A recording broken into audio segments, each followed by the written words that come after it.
Muy buenas tardes, vamos a dar comienzo a la clase del día de hoy.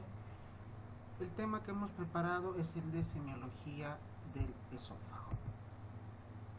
Para poder iniciar con la temática del día de hoy, debemos realizar un recuerdo anatómico respecto a las características generales del esófago.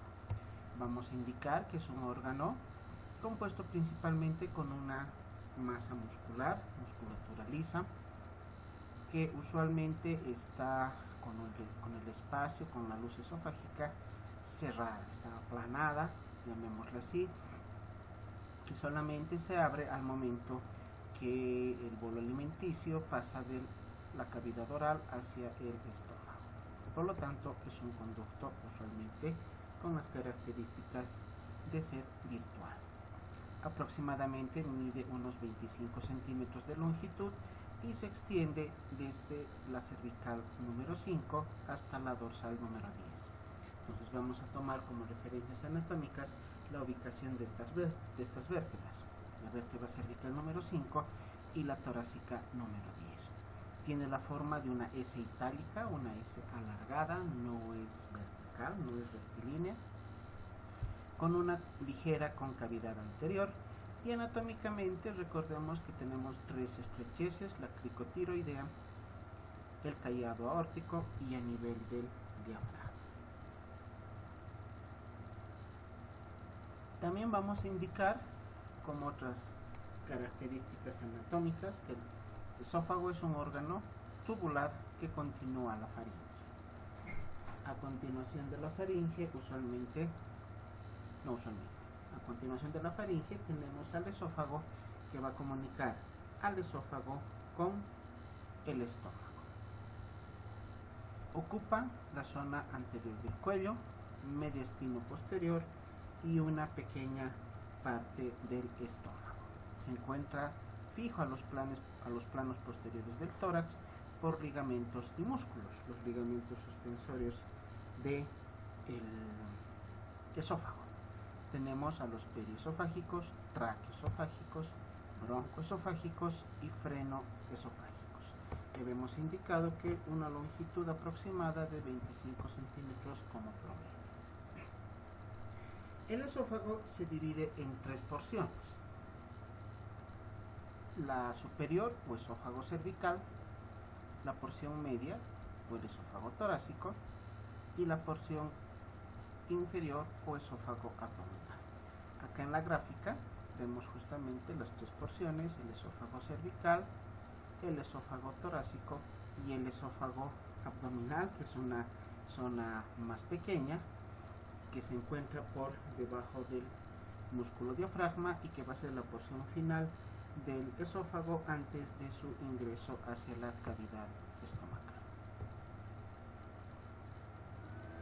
Y hablando de la semiología del esófago, la sintomatología que aqueja a esta porción del aparato digestivo va a estar caracterizada principalmente por los siguientes síntomas. La disfagia, que vamos a conceptualizar como la dificultad en la deglución o al paso de los alimentos a través del esófago, que debemos diferenciar de la odinofagia, que es el dolor a la deglución. La disfagia simplemente es la dificultad para la deglución, pero ya cuando la persona tiene dolor al momento de la deglución, ya sea alimentos sólidos o líquidos, denominaremos como odinofagia. La regurgitación, que es el regreso del contenido del esófago a la cavidad oral antes de haber ingresado al estómago. No se acompaña de náuseas. En este punto podemos ejemplificar a lo que sucede con los recién nacidos al momento de la lactancia materna. Los bebés toman la leche y usualmente, sobre todo en las primeras semanas de vida, el bebé presenta regurgitación del contenido de la leche que sale a través de la cavidad oral. La regurgitación entonces es el regreso a la cavidad oral del contenido del esófago sin haber sido ingresado hacia el estómago y que usualmente no se acompaña de náuseas. Que hay que diferenciar de lo que son los vómitos. Los vómitos se preceden de náuseas y será la eliminación del contenido del estómago acompañado de ácido clorhídrico o restos alimenticios que llegan o que salen al exterior a través de la boca. La pirosis es la sensación que el paciente presenta como quemadura, como ardor, como quemazón, esa sensación que el paciente nos indica que le siente que hay algo que le quema en el pecho, en la zona retroesternal, lo que comúnmente los pacientes nos denominan como vinagrera, ¿no? Vinagrera porque comparan al hecho de haber tomado vinagre, por eso se llama vinagrera. La pirosis es un síntoma característico de patologías que comprometen al esófago con un componente inflamatorio, sobre todo hablamos de la esofagitis, o en patologías que además pueden comprometer al estómago. Podemos mencionar a la más común, la enfermedad por reflujo gastroesofágico o ERGE, enfermedad por reflujo gastroesofágico, que es aquella en la cual vamos a encontrar salida del contenido gástrico hacia el esófago por una incompetencia del cardias.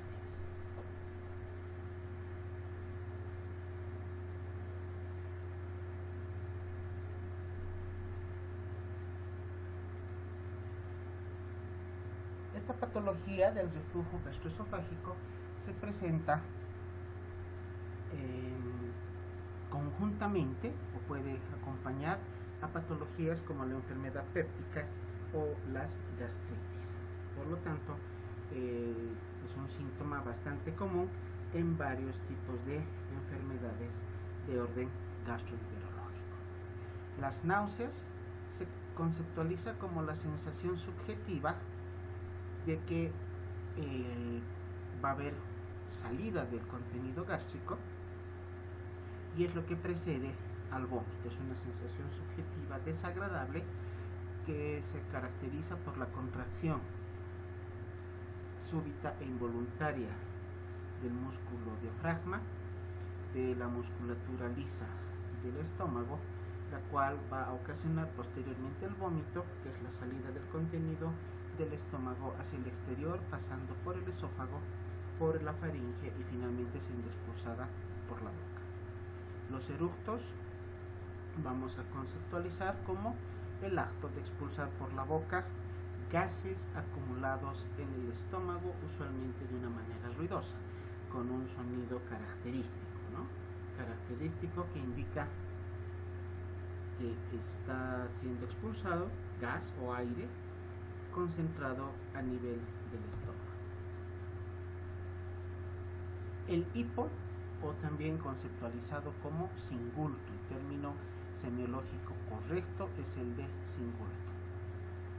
Se produce por la contracción súbita, espasmódica e involuntaria de la musculatura respiratoria. Ahí participa el diafragma, participan los músculos intercostales, usualmente con la contracción unilateral del diafragma. Uno solo de los hemidiafragmas puede llegar a contraerse de manera brusca, que se acompaña de un cierre brusco de la glotis. Acá vemos la gráfica que nos muestra eso, el cierre de la glotis, y finalmente la glotis se abre también súbitamente, originando el sonido característico del hipo. El globo faríngeo o globo histérico, vamos a denominar así a la sensación subjetiva que tiene el paciente de que presenta un bulto, presenta una bolita, presenta algo que se ha trancado a nivel de la faringe. Se llama globo histérico porque en la mayor parte de los casos que se han estudiado con estas características se ha determinado que viene secundario a alteraciones de tipo emocional. Pacientes que cursan con el famoso síndrome histérico, no sé si han escuchado el concepto de los pacientes HI, que son aquellos que exageran su sintomatología o que en última instancia se inventan que tienen alguna alteración patológica o exageran sus dolencias. A ellos se les llama los pacientes HI o pacientes con síndrome histérico. En ellos encontraremos esta característica, esta sintomatología de una sensación de un cuerpo extraño a nivel de la faringe sin que exista nada que provoque este síntoma, que se va a acompañar de una sensación de dolor opresivo a nivel retroesternal, sobre todo en los 2 tercios superiores. Cuando hablemos de disfagia, debemos recordar que existen 2 tipos de disfagia. La disfagia obstructiva, que está ocasionada por alguna situación que impide el paso normal de los alimentos deglutidos, en este caso del bolo alimenticio, y la disfagia motora, que se presenta por una alteración a nivel de la musculatura lisa que es parte de la composición de las paredes del esófago. Acá tenemos un listado de las principales diferencias entre una y otra.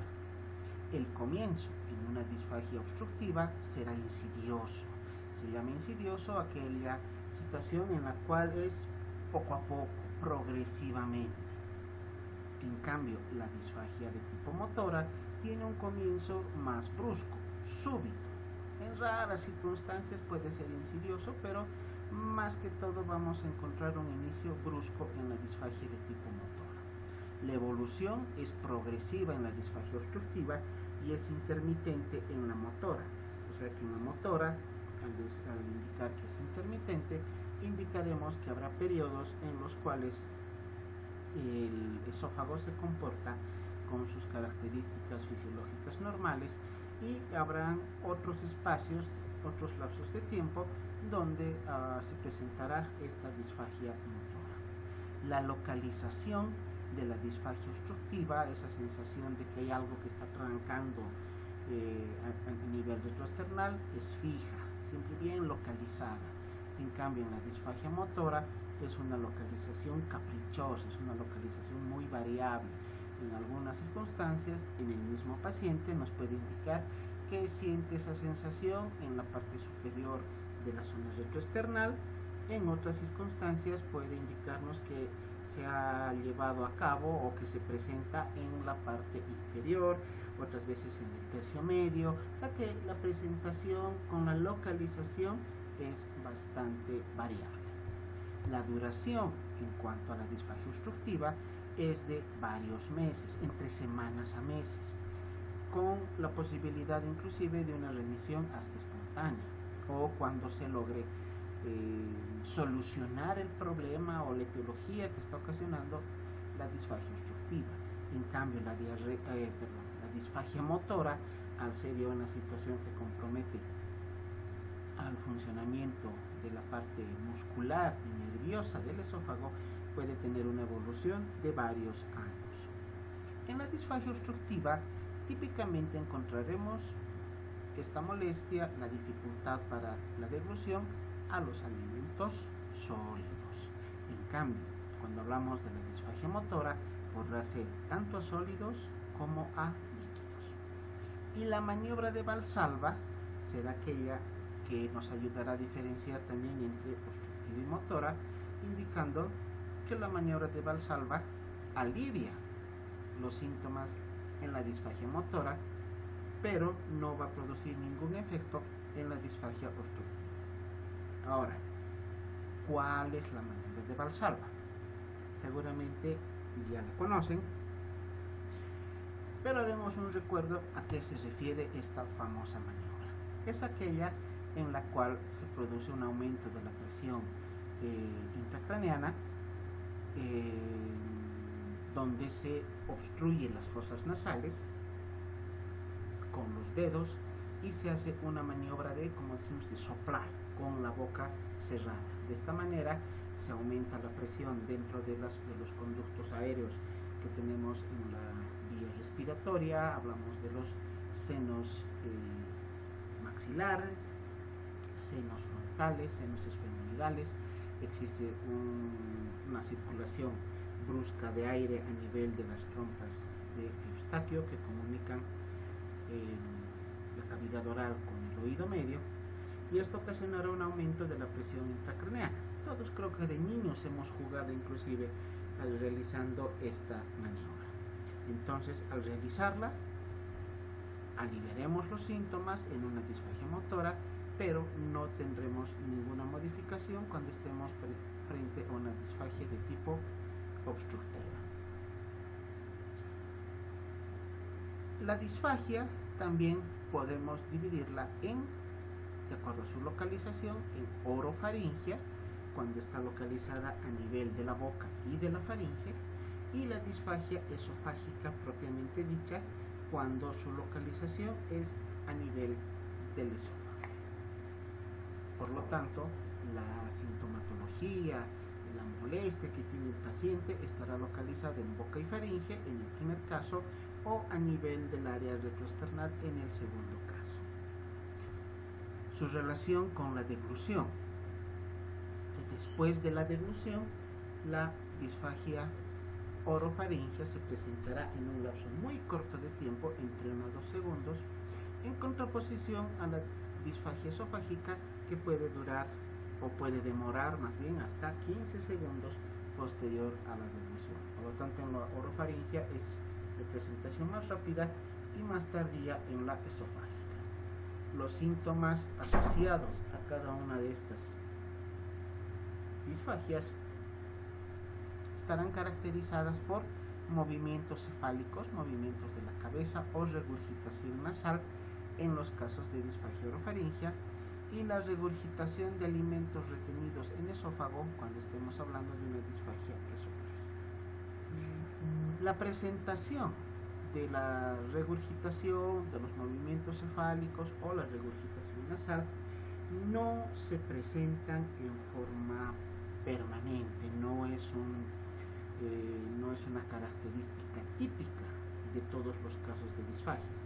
Llamamos síntomas asociados que se presentarán en un número limitado de pacientes, pero que debemos conocerlos para en algún momento, al estar ante un paciente con estas características, poder conocer cuáles son las posibilidades en cuanto a sintomatología asociada. El dolor retroesternal en la disfagia orofaringea, o el dolor en general, en la disfagia orofaringea, es raro en su presentación. En cambio, en la disfagia esofágica, la disfagia esofágica va a depender en su presentación o en su intensidad dependiendo la causa. Y usualmente esta disfagia esofágica presentará el dolor en la zona retroesternal. Como causas, ¿cuál es la etiología para las disfagias? Vamos a mencionar varios tipos. Las disfagias orgánicas, infecciosas, neurológicas, musculares, metabólicas, alteraciones funcionales y atrogénicas. O sea que la etiología en cuanto a la disfagia es muy variada, muy variada. Acá tenemos un listado de las principales patologías de cada uno de estos grupos. Vamos a ver algunas acá en la clase del día de hoy. Por ejemplo, vamos a ver lo que son el divertículo de Schenker, las neoplasias faríngeas o esofágicas, las membranas que se conocen con el nombre de síndrome de Plummer-Vinson, compresiones extrínsecas que ocasionan la disfagia, o la presencia de adenomegalia. Causas infecciosas que pueden ser desde las causas bacterianas, virales, micóticas, neurológicas que lleguen a comprometer al sistema nervioso central, sobre todo al punto de inicio o a los núcleos de origen de los pares craneales que están encargados de la inervación de estos órganos. estamos hablando principalmente del neumogástrico. Causas musculares, la miastenia gravis, que es una patología que llega a comprometer el funcionamiento de todos los músculos del cuerpo, tanto lisos como estriados, produciendo ausencia o disminución de su contracción. Como el esófago tiene una capa muscular, puede llegar a ser afectado por esta patología. Otras patologías como la miositis, que es simplemente inflamación de los músculos, las distrofias musculares o el síndrome paraneoplásico, que se refiere a todas las características clínicas que acompañan a un cuadro de neoplasia. Alteraciones metabólicas, a la amiloidosis, el hipertiroidismo, el Cushing, como patologías reumatológicas en el caso de la amiloidosis o endocrinológicas en los otros casos. Alteraciones funcionales, vamos a darle un estudio principal a lo que es la calasia y a la disinergia del esfínter esofágico superior, y también no olvidarse que puedan ser de causas iatrogénicas después de un acto quirúrgico como complicación de una cirugía mal realizada, posterior a la radiación en casos de pacientes que realicen radioterapia por alguna patología neoplásica, o el uso inclusive de fármacos. Ya viendo desde otro punto de vista las causas de la disfagia esofágica, vamos a mencionar a los trastornos de la motilidad y a los trastornos estructurales, es la clasificación que se tiene. Dentro de los trastornos de la motilidad, a su vez los subdividiremos en trastornos primarios y trastornos secundarios. Llamaremos primarios a aquellos en los cuales el origen de la patología está relacionada directamente con el esófago. La calasia, el espasmo esofágico difuso, el esófago en cascanueces, el esfínter esofágico inferior hipertenso o la motilidad esofágica inefectiva. En cambio, los trastornos secundarios serán aquellos que se presenten secundariamente a alguna otra patología de orden sistémico, como la esclerodermia o algunos otros patologías de tipo reumatológico, la dismotilidad relacionada con el reflujo o la enfermedad de Chagas, entre otras. Trastornos estructurales a su vez se subdividen en causas intrínsecas propias del órgano, como la estenosis péptica, los anillos esofágicos, como el famoso anillo de Schatzky, las membranas esofágicas, divertículos, carcinomas, estenosis por medicamentos o por sustancias corrosivas, como es la intoxicación por cáusticos. Hemos escuchado seguramente más de una vez que a los servicios de emergencia llegan pacientes que se han tomado lavandina, hipoclorito de sodio, con intento suicida. Este es un elemento alcalino muy corrosivo que puede llegar a ocasionar estenosis esofágica. O la posibilidad de presencia de cuerpos extraños por la deglución accidental de objetos, sobre todo en los niños, ¿no?, que se meten a la boca, algún juguete, monedas. Vamos a ver algunas imágenes de cuerpos extraños que han sido extraídos del interior del esófago. Y como causas extrínsecas, fuera de la cavidad o del órgano esofágico, tendremos a compresiones vasculares, vasos que llegan a comprimir la luz del esófago. Podemos mencionar ahí a los aneurismas de aorta, neoplasias de tipo mediastínica o alteraciones a nivel de las vértebras como los osteofitos. No olvidar que el esófago está ubicado en un plano posterior, prácticamente adosado a la columna vertebral. Por eso, las patologías que puedan comprometer la normal anatomía que tengan las vértebras podrán ser susceptibles de compromiso a nivel del esófago.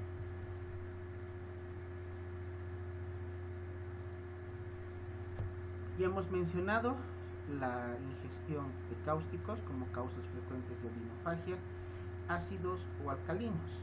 Entre estos, entre la ingesta de un ácido o entre la ingesta de un alcalino, los más peligrosos, los que llegan a ocasionar mayor daño a nivel de la estructura propia del esófago, son los alcalinos.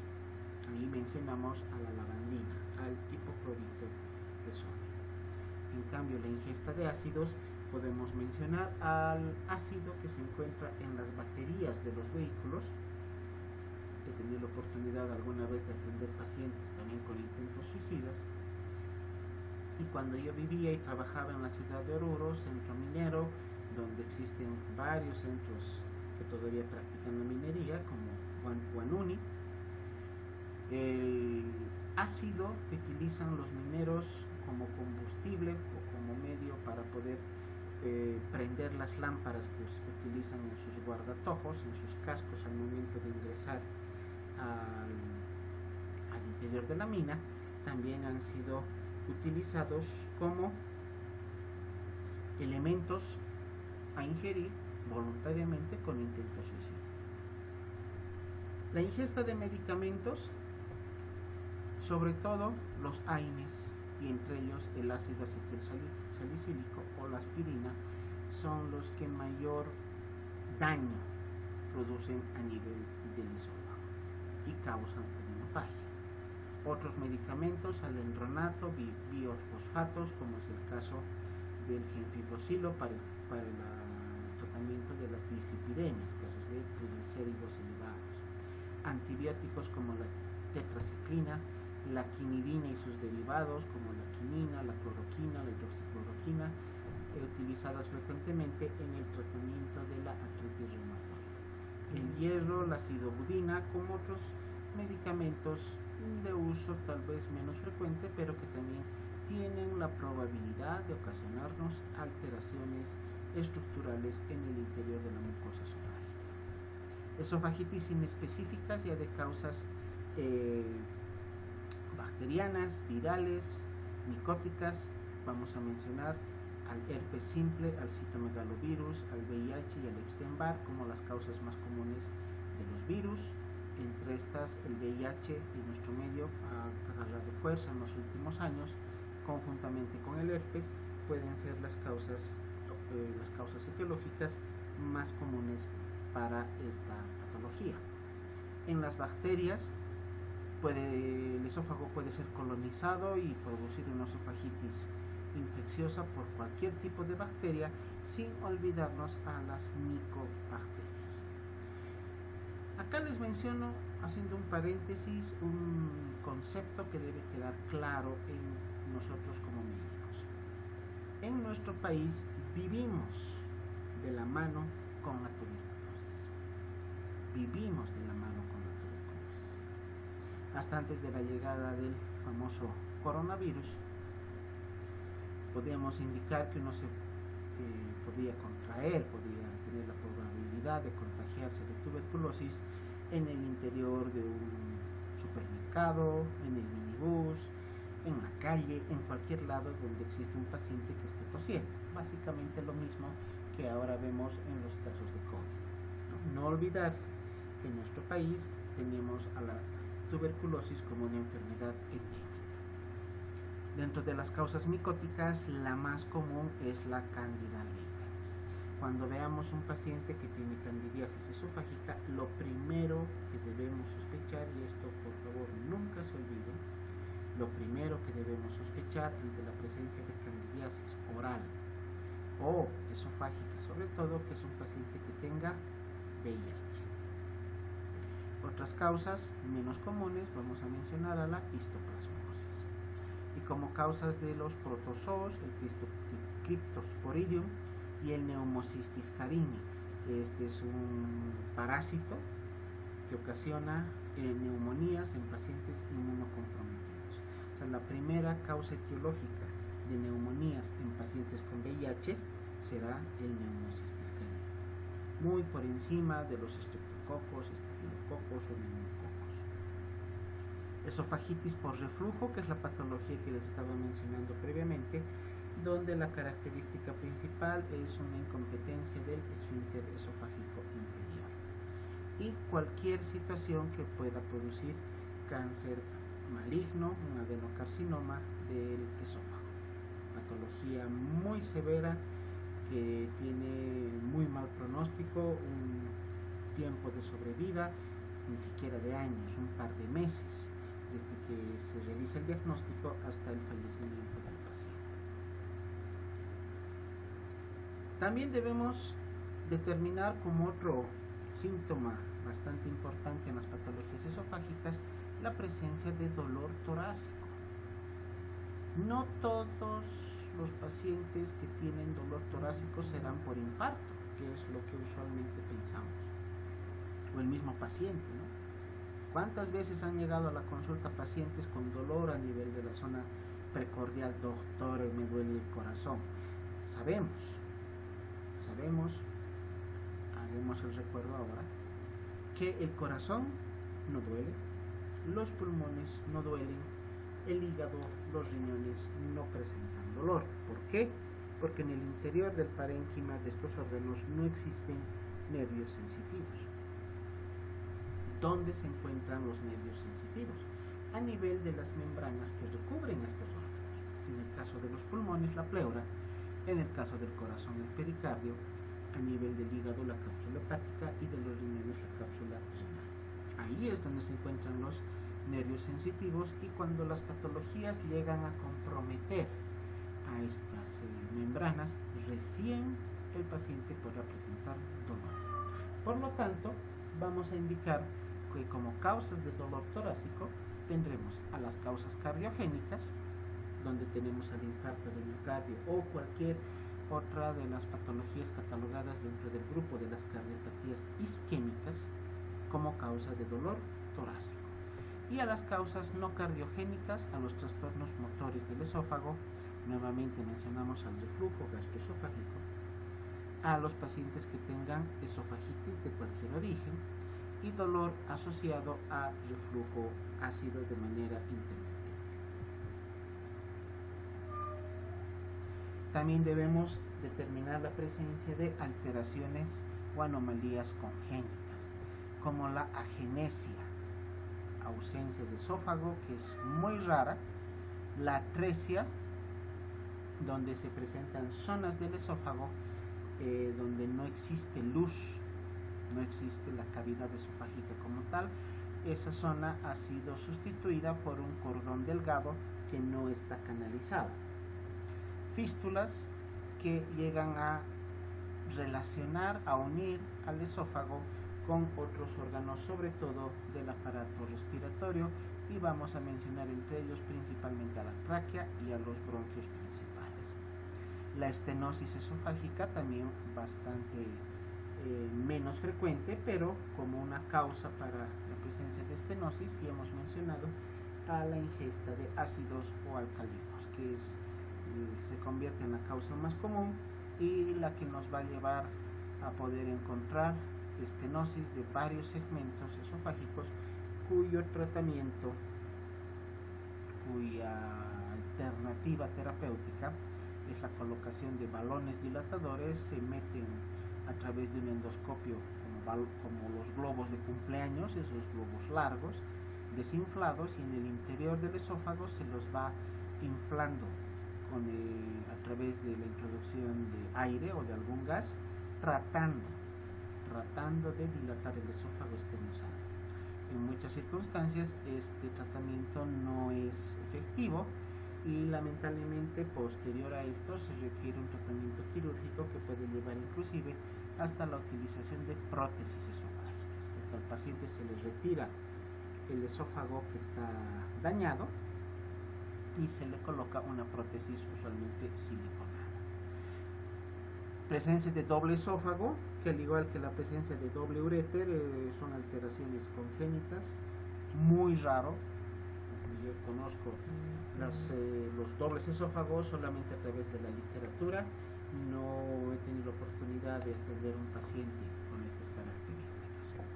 Patologías de orden vascular, que son bastante variadas, desde las trombosis arteriales o venosas hasta las dilataciones del endotelio vascular, los famosos aneurismas.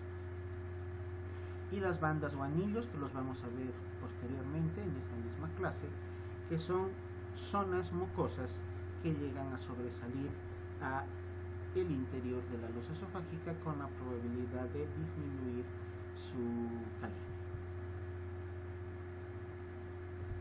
Acá vamos a ver a través de imágenes algunas de las alteraciones que hemos mencionado. Por ejemplo, la presencia de doble esófago. Fíjense acá, el número 1 es un esófago que no tiene conexión hacia la parte superior. Nace más o menos al nivel del tercio medio y se comunica en la parte inferior con el esófago número 2, que es el funcionante.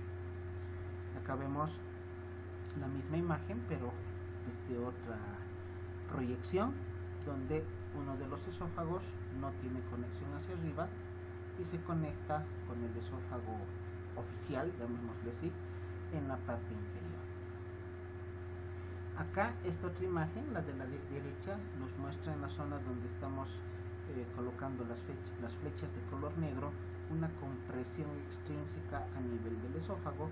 Aparentaría una estenosis, ¿no? Sobre todo en esta parte inferior, si se fijan, donde está el cursor, aparentaría ser una estenosis esofágica, pero lo que tenemos es una masa tumoral a nivel del mediastino, que estos son los bordes y que se extiende hasta esta zona, que está ocasionando una compresión extrínseca del esófago, disminuyendo también la luz esofágica. ¿Cómo sabemos que ha disminuido el calibre de la luz esofágica? Porque vemos en las partes superiores como el contraste de tras la ingesta de bario, que es el compuesto que se utiliza para contrastar el esófago, se le da al paciente bario en un vaso de agua, se le pide que degluta, y mientras el componente va pasando a través del esófago se le sacan las radiografías. Acá vemos como en el tercio superior el calibre es normal, en el tercio inferior en el tercio medio, va disminuyendo progresivamente, y a nivel de donde está la segunda flecha vemos cómo ha disminuido notoriamente el calibre.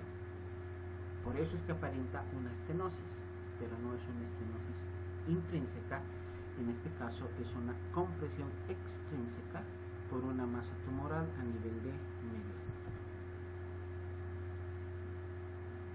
Las atresias esofágicas son alteraciones muy raras, congénitas, básicamente casi prácticamente incompatibles con la vida, a menos que se pueda realizar un tratamiento quirúrgico en los primeros días de nacido, ¿no? Una vez que se ha realizado el diagnóstico del paciente, se lo debe someter a un tratamiento quirúrgico para solucionar ya sean las atresias o las fístulas esofágicas.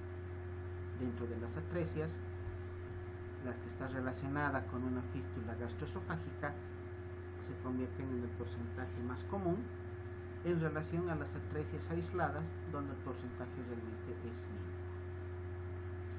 Hablando de fístulas, directamente o exclusivamente de fístulas, las fístulas a nivel del tercio distal del esófago son las más frecuentes, y las fístulas en H, porque asemejan una letra H, son también de mucho menor porcentaje. Acá vemos una atresia esofágica. Tenemos un esófago en la parte superior normal, en el tercio medio y distal normal, pero tenemos una pequeña zona en la región retroesternal, donde la luz del esófago ha disminuido bastante en su calibre, ocasionando la atresia. Y acá vemos una fístula que está conectando la tráquea con el esófago, con una porción superior del esófago no conectada, que acaba acá en un saco. Esta situación también obliga a que el paciente, en este caso los recién nacidos, en el ámbito de la neonatología, puedan ser sometidos a una cirugía, uno para cerrar la fístula, se cierra acá a este nivel, y otro para conectar el esófago distal con el esófago proximal y así normalizar el tránsito a nivel de esta zona digestiva. La estenosis congénita, algo rápido que vamos a mencionar, que usualmente compromete al esófago medio o al tercio inferior, va a presentar como síntomas principales a la disfagia y la regurgitación de sólidos.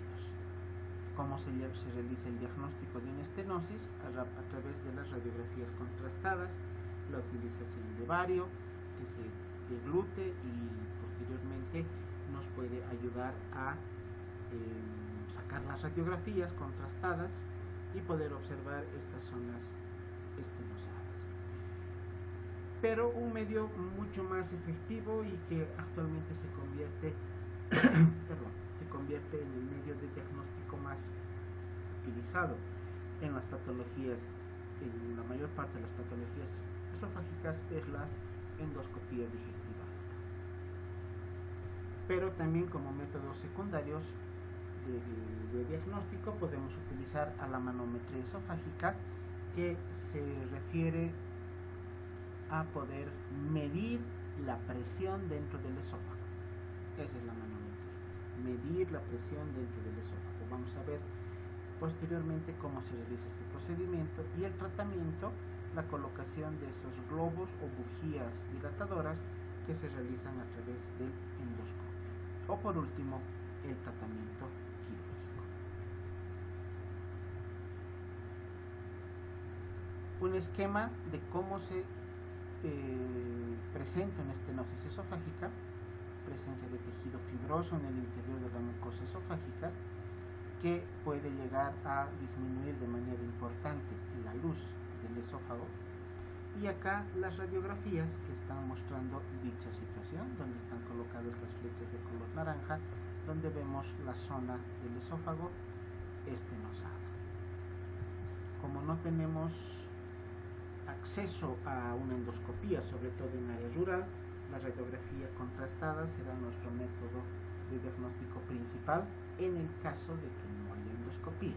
Si tenemos la probabilidad de poder contar con una endoscopía digestiva, utilizaremos a esta como el método de diagnóstico de primera elección. Los trastornos motores del esófago denominaremos como trastornos primarios cuando el daño es exclusivo del esófago, y secundarios cuando se producen de manera secundaria, como indica su nombre, a una enfermedad de orden sistémico. Esto ya lo hemos mencionado previamente.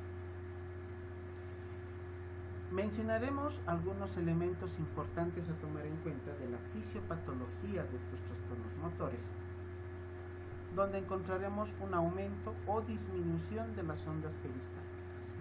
Recordemos nuestro conocimiento de fisiología, donde hemos aprendido que el paso del bolo alimenticio de la boca hacia el estómago no solo se produce por la gravedad, sino por la contracción rítmica a través de ondas peristálticas del esófago, de igual manera como sucede en el intestino delgado. Como ambas estructuras tienen la misma característica de musculatura lisa, entonces tendremos la probabilidad, tendremos la presencia de estas ondas peristálticas, que son las que van a ayudar a que el bolo alimenticio discurra desde la boca hacia el esófago a través de una contracción rítmica, primero de la porción superior, luego del tercio medio y luego del tercio inferior del esófago. En estos casos de trastornos motores, estos movimientos peristálticos, estas ondas peristálticas, son las que sufren alteración.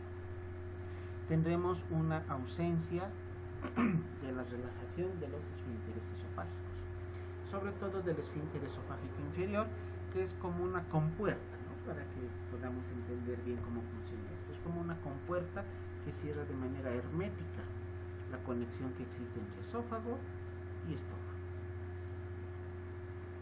Cuando está contraído el esfínter, está cerrado. Se relaja y permite el paso del contenido del esófago hacia el estómago.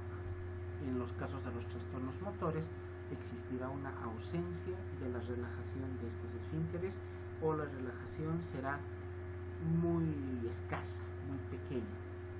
O sea que se altera por completo el funcionamiento normal del esfínter esofágico, que también se puede acompañar de un aumento o disminución de la presión.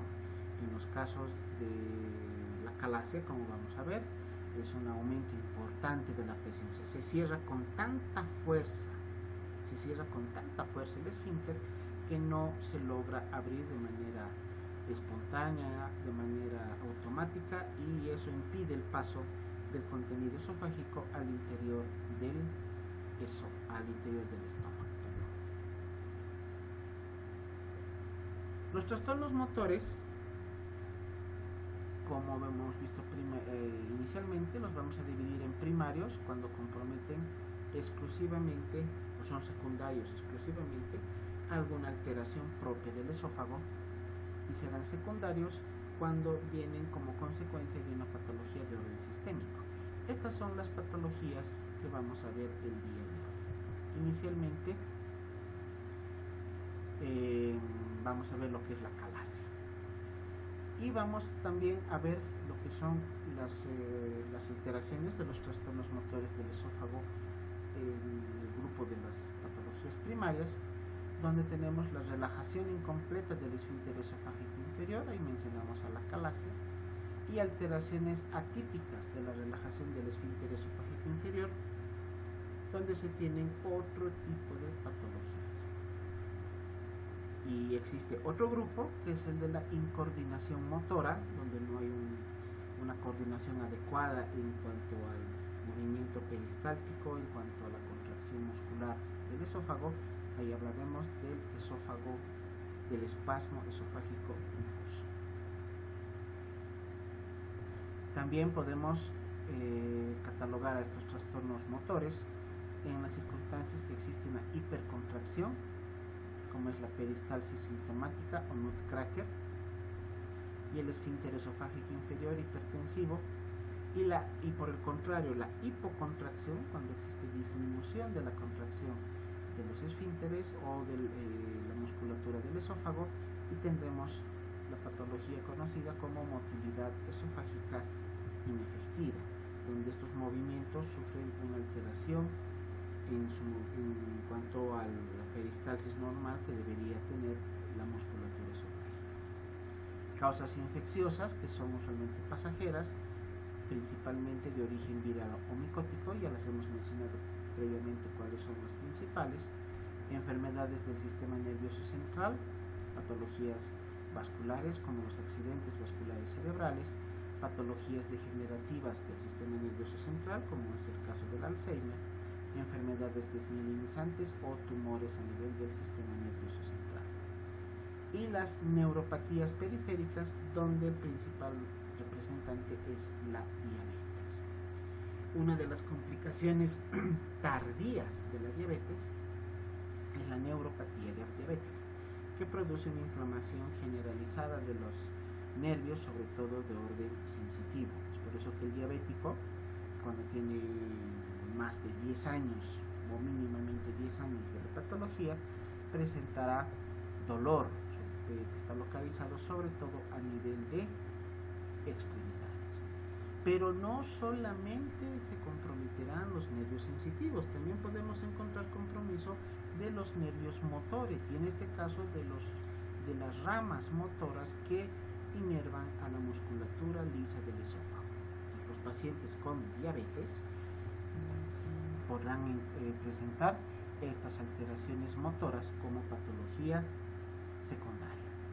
Y también en casos de pacientes que tengan alcoholismo crónico, pacientes enólicos, los pacientes alcohólicos, que llegarán o tendrán la probabilidad de presentar una alteración muy similar a la que presentan los diabéticos.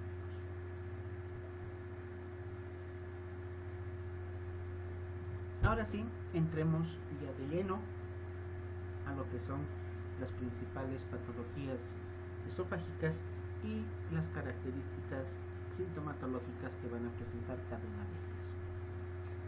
Vamos a mencionar inicialmente a la acalasia.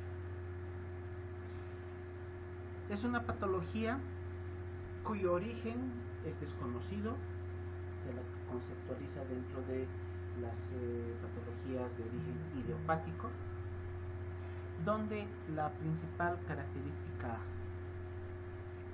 clínica será la ausencia del peristaltismo del cuerpo esofágico y la ausencia de relajación del esfínter esofágico inferior posterior a la deglución.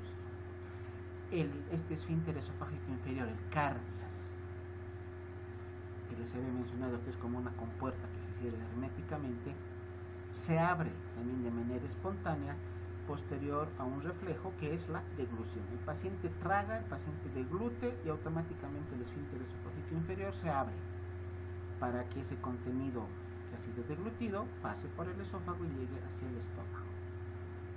En los casos de la calasia tendremos una ausencia de relajación del esfínter. Se queda cerrado, con lo cual el alimento deglutido se tranca, que valga el término, a nivel del tercio inferior del esófago, impidiendo su paso hacia el estómago. Su etiología, como decíamos, es desconocida, pero se han planteado varias hipótesis. Tenemos la causa genética, autoinmune, idiopática, que es la que se maneja y la más aceptada actualmente, la neurodegenerativa por alteraciones ya del sistema nervioso, y las causas infecciosas, entre las cuales tenemos principalmente al herpes virus como una causa principal y parasitarias al Trypanosoma cruzi. Dentro de las patologías parasitarias, el Chagas ocasionado por el Trypanosoma cruzi produce una alteración ya muy bien determinada y muy estudiada, que es el megaesófago, un crecimiento exagerado tanto en longitud como en aumento de diámetro del esófago, que a su vez se acompaña o puede acompañarse del aumento de la presión del esfínter esofágico inferior.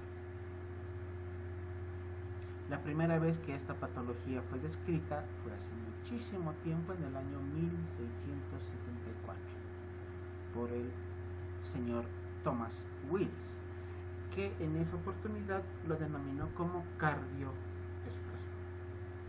Y en el año 1973, en el siglo pasado, se le denominó acalasia, ya se le dio el nombre con el cual actualmente se conoce esta patología, que significa imposibilidad para relajarse.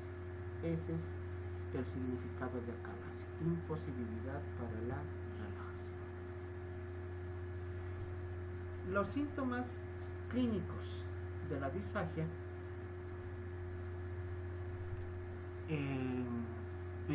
los síntomas clínicos de la calasia principalmente están con la representación de la disfagia, la dificultad para la deglución en el 90% de los casos, que se conoce como disfagia paradójica, porque primero se presentan líquidos, luego se presentan sólidos, primero se presenta usualmente alimentos solamente de temperatura fría y posteriormente a los calientes. Otros síntomas que pueden acompañar a esta alteración son la regurgitación, entre un 60-90% de los pacientes. Obviamente, si el esfínter esofágico inferior está cerrado, habrá regurgitación, que ya hemos conceptualizado como el retorno a la cavidad oral del contenido esofágico antes de que hubiera ingresado al estómago. Dolor torácico en la zona retroesternal, también en un tercio por lo menos de los pacientes, y otra sintomatología que puede acompañar esta alteración, la pirosis, la pérdida de peso cuando la calasia se presenta durante un lapso de tiempo bastante importante, por la ausencia de nutrientes, porque el paciente no puede comer, no puede nutrirse, no puede alimentarse, los alimentos no llegan al intestino, no se absorben y por lo tanto el paciente va a ir perdiendo peso progresivamente. Y podemos tener inclusive manifestaciones de tipo respiratorio. ¿Cuándo se presentarán estas alteraciones respiratorias? Cuando la regurgitación logre que el contenido esofágico llegue a la faringe, y parte de este contenido faríngeo puede ingresar a vía respiratoria a través de la laringe y producir inclusive la llegada de alimentos hasta los alvéolos pulmonares. Esto va a ocasionar la famosa neumonía o neumonitis química, que da la sintomatología clásica de una neumonía, pero cuyo agente etiológico ya no es una bacteria, en este caso es una inflamación por un compuesto, en este caso alimenticio. Eso se llama neumonía química. En los casos de acalasia, si se presenta la broncoaspiración, que es el ingreso de alimentos a vía respiratoria, tendremos manifestaciones respiratorias acompañando la patología, que son tos y disnea, sobre todo, como patología, como síntomas respiratorios más importantes. El diagnóstico de esta patología se la realiza a través de la radiografía varitada, el esofagograma con vario o radiografía varitada, una radiografía simple de tórax que nos puede demostrar la presencia de un nivel hidroaéreo, o sea, un nivel hidroaéreo a una imagen que nos muestra como una línea donde arriba está aire, que es de color negro simple en la radiografía, y por debajo tendremos una coloración blanquecina que es típica en las radiografías de contenido líquido. Esa es una radiografía simple de tórax, una PA posterior. El esofagograma o radiografía contrastada con vario nos mostrarán dos signos típicos: el signo radiológico de pico de pájaro o de cola de ratón, donde tendremos además un esófago proximal dilatado. Eso lo vamos a ver a continuación ya con algunos ejemplos. Y la videofluoroscopía, que es un medio también radiológico, pero en tiempo real, donde se observa en una pantalla en tiempo real cómo el contraste va pasando por el esófago, y es en ese punto donde se puede observar esta alteración que estamos mencionando. La manometría es esofágica, al ser un medio que nos ayuda a determinar la presión dentro del esófago, y como la patología de la acalasia se convierte o se conceptualiza como el aumento de presión del esfínter esofágico inferior, muchas de las bibliografías consultadas la catalogan como el método estándar o el gold estándar, el principal para el diagnóstico, donde vamos a encontrar disminución o ausencia de peristaltismo del cuerpo esofágico, ondas peristálticas de baja amplitud, relajación incompleta del esfínter esofágico inferior y un aumento de la presión hasta más de 60 milímetros de mercurio, en lo que denominamos la acalasia vigorosa, que ya es una variedad de las acalasias que en la materia de gastroenterología se lo ve con más detalle, donde el aumento de presión es tan importante que no hay nada que logre relajarla. Acá vemos cómo se realiza la manometría. Se introduce a través de una sonda un catéter que va midiendo la presión que existe en el interior del esófago. Acá se encuentra el esfínter esofágico inferior. Este está conectado a un receptor que se coloca en la cintura del paciente, y este a su vez envía la información a un equipo computacional, donde a través de un software especializado se logra primero sacar números, datos numéricos, y posteriormente graficar los mismos para poder ver las presiones que se encuentran en distintas zonas del esófago y en distintos momentos. No solamente se realiza esto en tiempo corto. Usualmente la manometría se debería realizar en un paciente durante un lapso por lo menos de 24 horas. Acá quiero mostrarles cómo se ve la radiografía contrastada de un paciente con acalasia. Fíjense, todo lo pintado en blanco es el esófago con el vario, con el contraste. Tenemos acá un esófago bastante dilatado, porque fíjense, la parte superior es el calibre normal, pero a partir del tercio medio ya el esófago va aumentando en su diámetro, se dilata, y acá donde acaba el contraste vemos que se ha detenido el paso de este contraste y no está llegando a estómago, que se lo debería ver acá.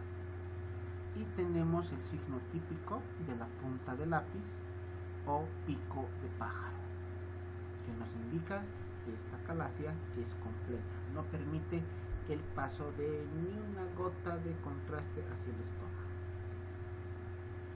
Y haciendo un esquema de esta alteración, vemos acá el esófago dilatado en la parte superior a la presencia de la calasia. Aquí vemos el esfínter esofágico inferior completamente cerrado, o podemos tener la variante en la cual el cierre no es completo y puede permitir el paso de pequeñas cantidades de contraste a través de su luz, llegando a producir permitiendo el paso del contraste hacia el estómago.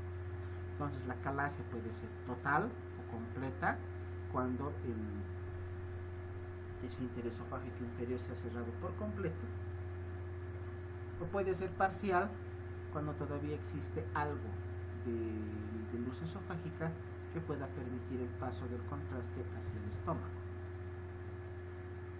En esta segunda variante, en esta segunda alternativa, donde la calasia es parcial, tendremos esta imagen radiográfica. Vean cómo se ve como una pequeña línea que permite observar cómo el contraste está bajando. Eso se llama el signo de la cola de ratón. En cambio, en la imagen de la izquierda vemos que no hay ese paso hacia el estómago y vemos el signo del pico de loro, pico de pájaro o punta de lápiz.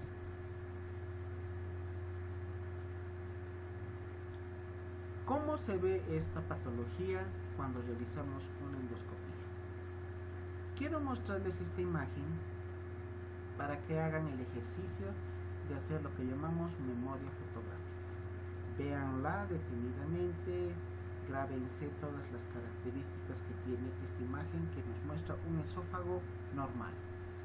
Esta es la parte superior, vemos la mucosa con su color normal, rosadito, y vemos la luz del interior del esófago, y al fondo la parte oscura donde se encuentra el esfínter esofágico inferior. Ahora, comparemos con la imagen endoscópica de una calasia.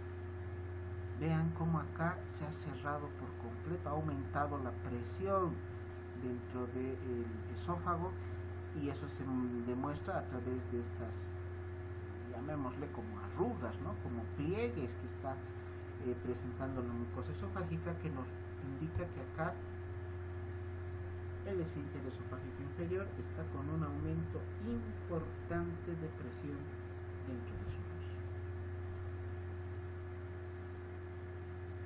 Dos esquemas nuevamente que nos muestran lo mismo, como el contenido esofágico se queda a nivel del tercio inferior, acá en el punto donde está la calasia, que es hasta el punto donde llega el contenido esofágico e impide su paso hacia el interior del estómago.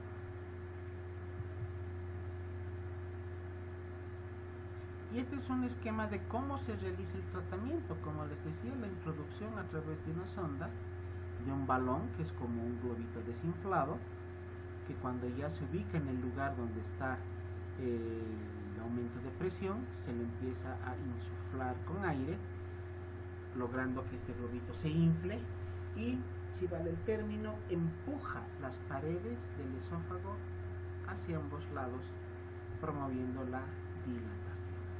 Este tratamiento muchas veces no logra ser efectivo porque la presión, la fuerza con la que se ha cerrado el esfínter esofágico es tan importante que no logra ser vencida con los balones dilatadores.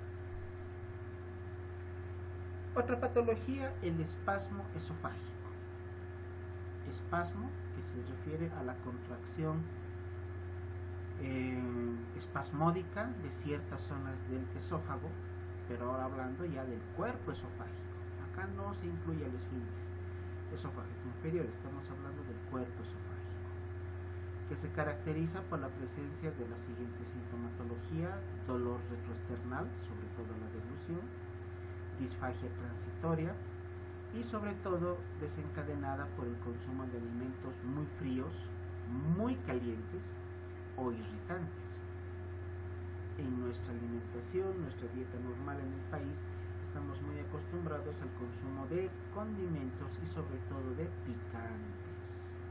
El uso del ají, la ajo, cualquier otro alimento que consideramos como picante puede ser el desencadenante para la presencia del espasmo esofágico, que son contracciones bruscas, transitorias de ciertas zonas del esófago que va a producir el dolor retroesternal, ¿no? Por eso se presentan como episodios aislados. Se contrae rápidamente, bruscamente la musculatura esofágica, que puede durar un par de segundos o minutos y posteriormente poco a poco se va relajando con la consiguiente disminución en la intensidad de los síntomas o con la probabilidad de que posteriormente el espasmo se pueda volver a presentar. Es igual, realmente es igual para que puedan entender lo que sucede en los cólicos intestinales, en los espasmos intestinales. Se contrae bruscamente la musculatura del intestino, produciendo el cólico intestinal, que dura un par de segundos, un par de minutos, hasta que se relaja y el dolor desaparece. Pero posteriormente el intestino se puede volver a contraer con la presencia nuevamente de los mismos síntomas. Lo mismo estamos indicando que puede suceder a nivel del esófago. El diagnóstico se torna difícil cuando son episodios aislados, porque el paciente viene a la consulta y nos dice: doctor, he presentado un dolor acá en mi pecho, sospechamos que pueda ser un espasmo esofágico, cuando se acompaña de disfagia, cuando se desencadena con alimentos fríos, calientes o irritantes, pero cuando el paciente viene a la consulta está asintomático. Por lo tanto, el diagnóstico se nos hace difícil cuando los episodios son aislados. Será mucho más fácil cuando tengamos episodios más frecuentes. Y si el paciente justamente presenta uno de esos episodios al momento de la revisión que estemos realizando. El diagnóstico podemos hacerlo a través de la manometría, cuando se presenta el dolor, o la utilización también de la radiografía contrastada, que se convierte también en un medio valioso para el diagnóstico.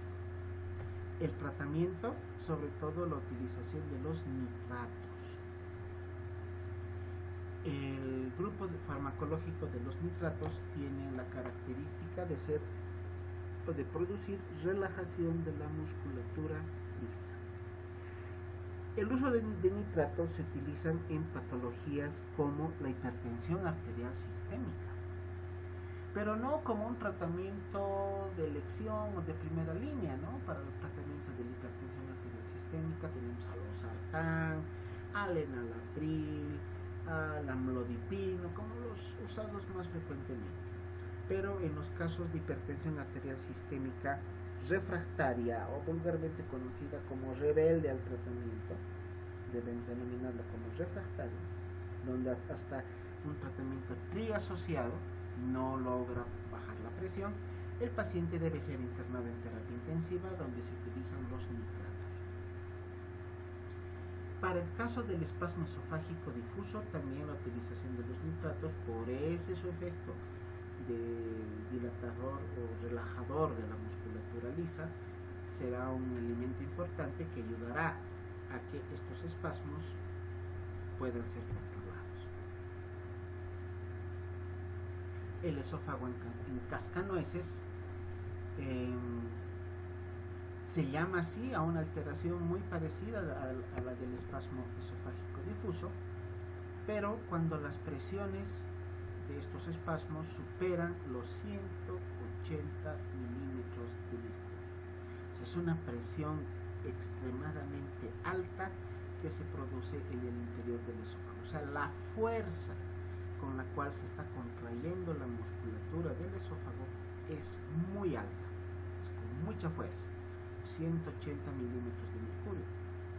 Muy similar a la fuerza o presión necesaria para poder romper una nuez. Por eso se llama esófago en cascanueces.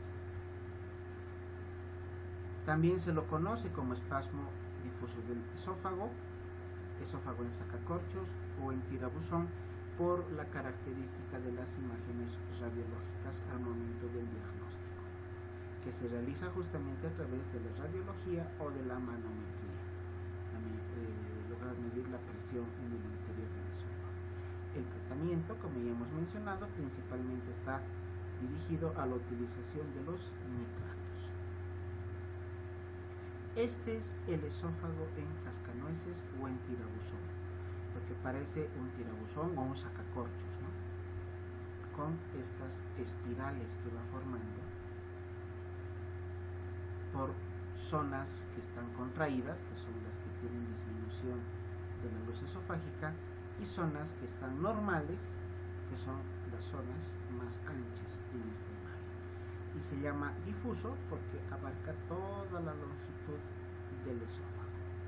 Acá vemos otra imagen, también radiológica, con la utilización de contraste, donde la característica es esta imagen del esófago, que parece un camino tortuoso, sinuoso, dilatación de esta zona superior del esófago en otra variante, por la falta de contracción, más bien acá, pero una contracción muy intensa en la mitad inferior del esófago, dos variantes de la misma enfermedad. La pseudoacalasia es una patología que debemos tomarla en cuenta para diferenciarla de la acalasia, porque la pseudoacalasia ya no es por un aumento importante de la presión del esfínter esofágico inferior, sino es producida por una infiltración neoplásica a nivel del cardias y va a ocasionar obstrucción de la luz del esófago por interrupción de la contracción del normal funcionamiento de los plexos mioentéricos. Esta es otra imagen que deben grabarla con la memoria fotográfica. A la izquierda tenemos paciente con acalasia. Acá tenemos dos signos radiológicos que deben ser aprendidos. ¿Cómo vamos a diagnosticar radiográficamente una acalasia? La porción más dilatada del esófago debe medir más de 4 centímetros. Y la porción del esófago distal, donde vemos que ha disminuido la luz, es una acalasia parcial porque deja pasar parte del contraste hacia el estómago, que lo vemos abajo. Esta porción, donde está el signo que hemos visto previamente, que se llama el de la cola de ratón, debe ser menor a 2 centímetros. Entonces una acalasia se va a caracterizar por los signos radiológicos, que la parte más dilatada debe ser mayor a 4 centímetros y la porción donde se encuentra la obstrucción menor a 2 centímetros. Comparemos con la imagen que tenemos al lado derecho. Vemos la porción más dilatada del esófago, pero menos de 4 centímetros, y el signo de la cola de ratón muy largo, con una longitud mayor a 2 centímetros.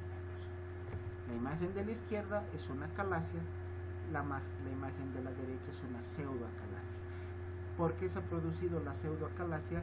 Porque acá, voy a ir pasando con el cursor, tenemos los bordes de un tumor maligno, usualmente un adenocarcinoma de estómago, que está ocasionando una compresión extrínseca y disminuyendo la luz acá del esófago.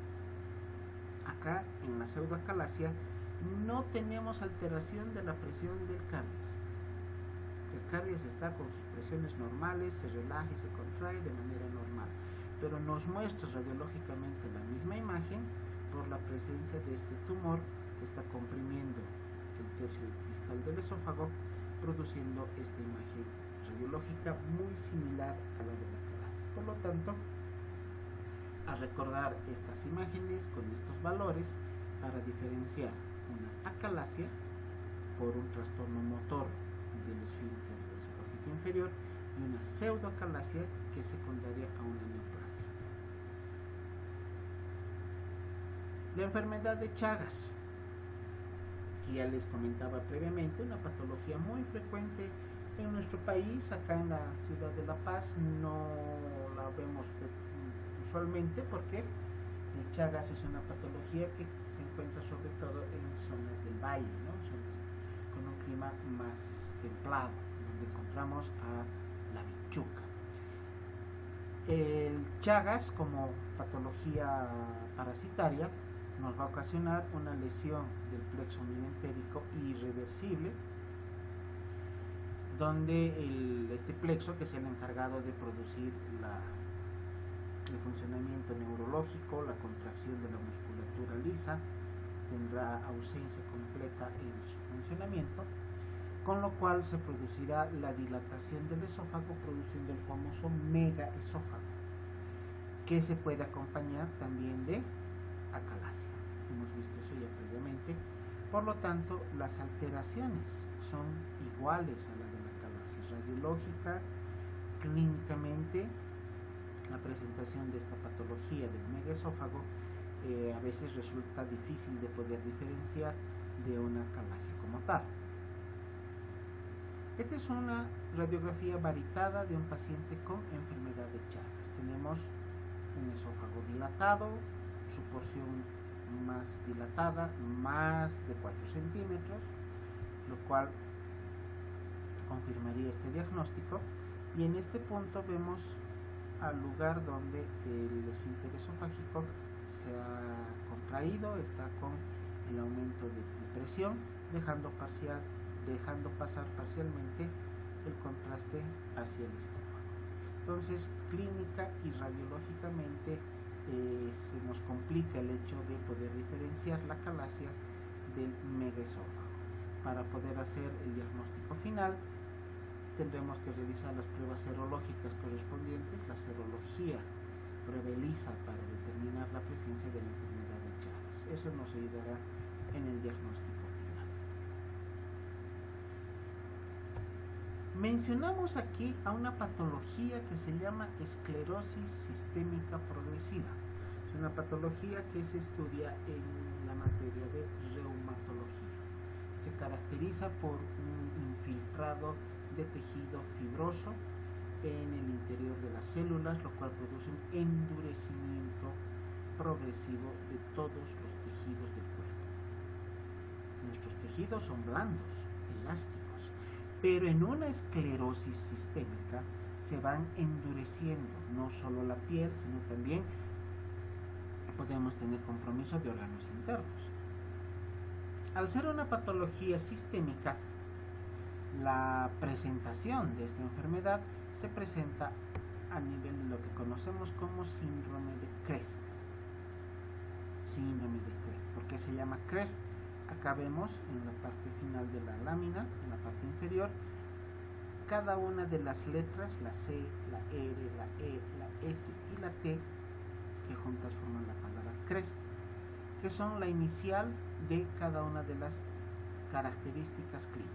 La C de calcinosis, por un aumento en los depósitos de calcio a nivel de los tejidos. La R del síndrome de Raynaud, que también es una alteración vascular de orden reumatológica. Lo que nos interesa ahora, la E, que significa o que está relacionada con la dismotilidad esofágica, una alteración del movimiento normal del esófago. La S de esclerodactilia y la T de telangiectasis. Todas estas son las características clínicas del síndrome de Crest, que en el ámbito del esófago producirán o se caracterizarán por la presencia de alteración en el movimiento de la musculatura lisa del esófago. Y la diabetes mellitus, como ya habíamos mencionado previamente, nos producirá a través de la neuropatía diabética alteraciones motoras en aproximadamente un 50% de los pacientes con esta patología endocrinológica.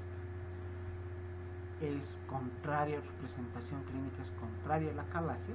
En la neuropatía diabética tendremos disminución de la presión del esfínter esofágico inferior.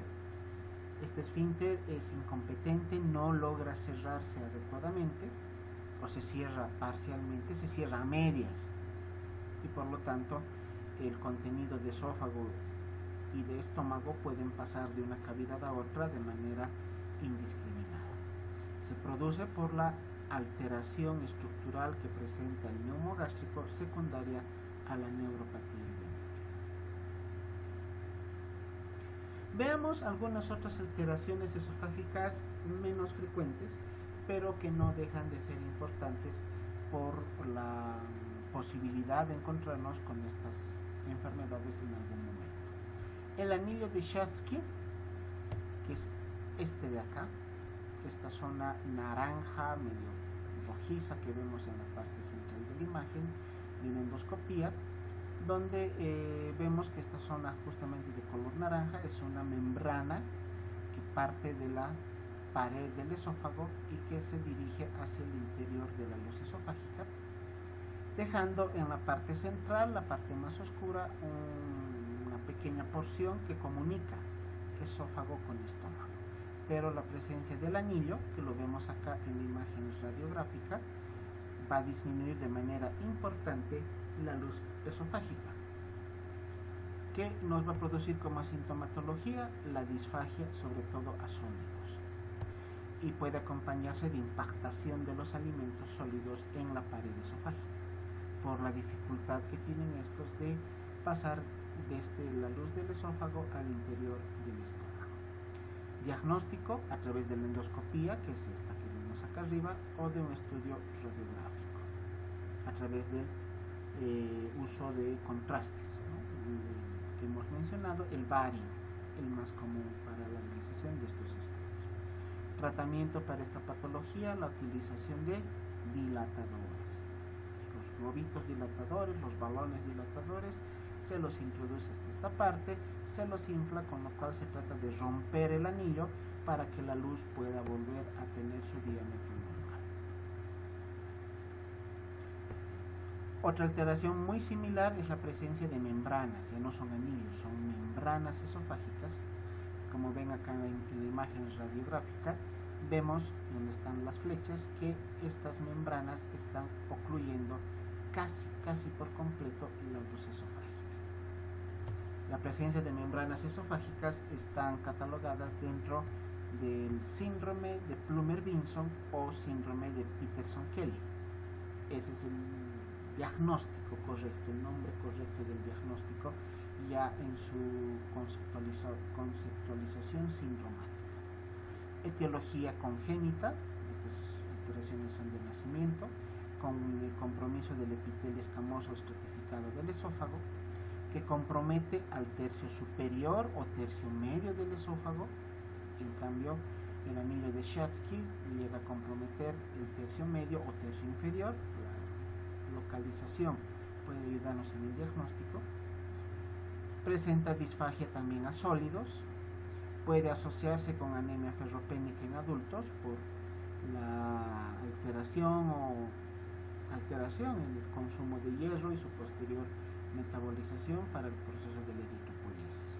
Pero algo a tomar en cuenta: las membranas esofágicas se convierten en un factor de riesgo muy importante para que esta patología pueda derivar a un cáncer maligno del esófago. El divertículo de Zenker es una prominencia a manera de saco, es como un saquito, como una bolsa que se presenta adyacente al esófago. Para que entiendan cómo funciona o cómo se produce el divertículo, imagínense, miren, acá tenemos una endoscopía del esófago, que en una de las partes de la pared del esófago se va empujando progresivamente, y se forma como una cabecita, un globito, una neoformación en la pared del esófago, que progresivamente va aumentando de tamaño hasta convertirse en un saco o en una bolsa. Esta alteración es la que se conoce como divertículo de Zenker, cuyo grupo etario se presenta entre los 30 y 50 años, más frecuente en el sexo masculino. Su localización anatómica a nivel del triángulo de Killian, que seguramente lo recuerdan de su aprendizaje anatómico.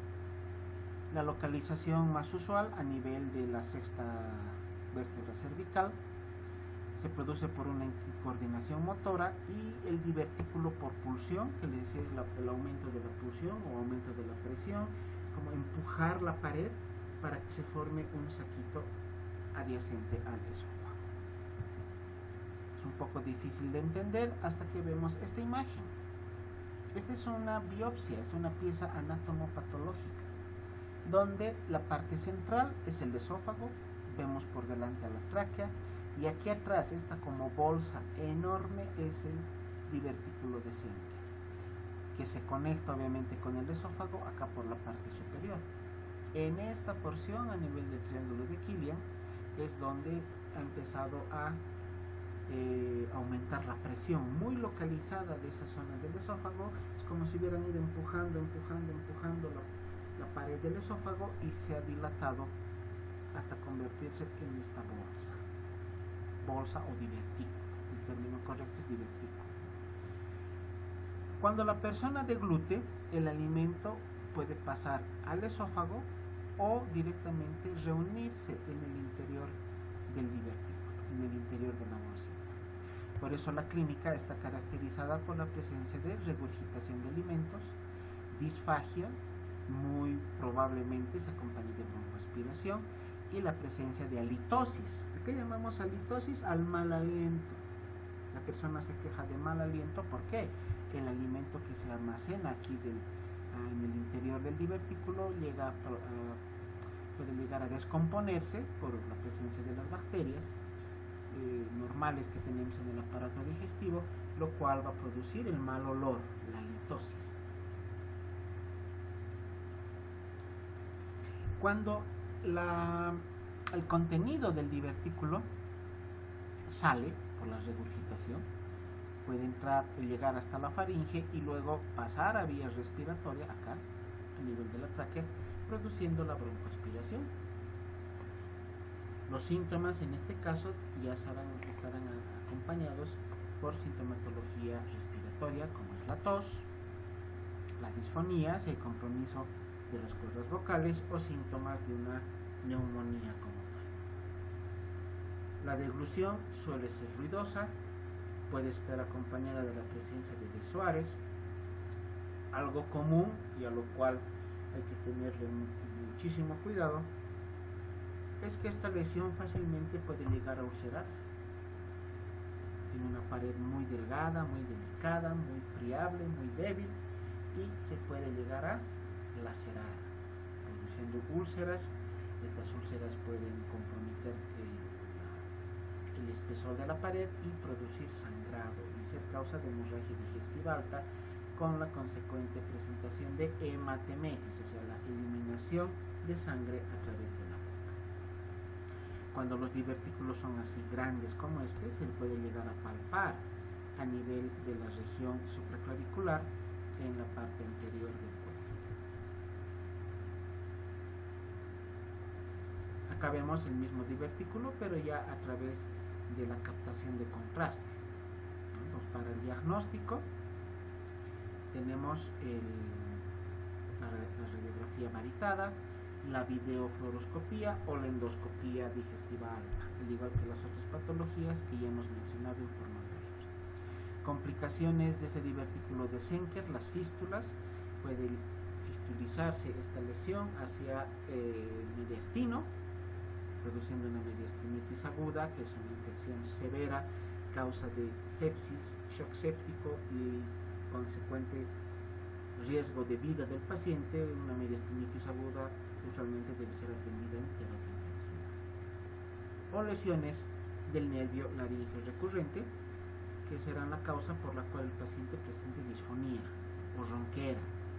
El tono de la voz se altera por inflamación y compromiso del nervio recurrente, el nervio laríngeo recurrente, que es el que inerva a las cuerdas vocales. El tratamiento, sobre todo, es quirúrgico. Se debe extraer el divertículo, sacarlo, cortarlo,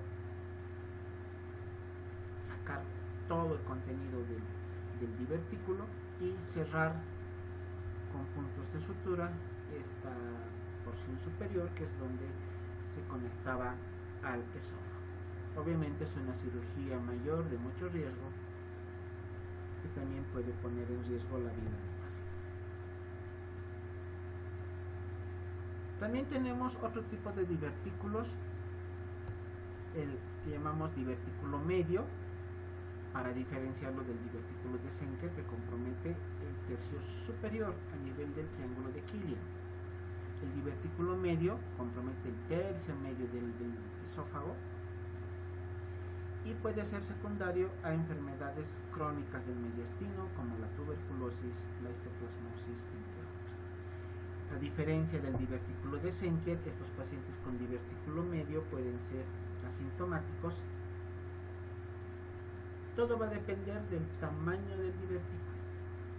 Estos divertículos medios son pequeños, no tan prominentes, no tan llamativos como el divertículo de Zenker, y por tanto no hay probabilidad de que el alimento se almacene en su interior porque son tan pequeños que no se logra ese cometido, y por lo tanto el paciente puede llegar a ser asintomático y a veces encontrarse simplemente como un hallazgo muy casual cuando se realiza un estudio varitado por cualquier otra patología.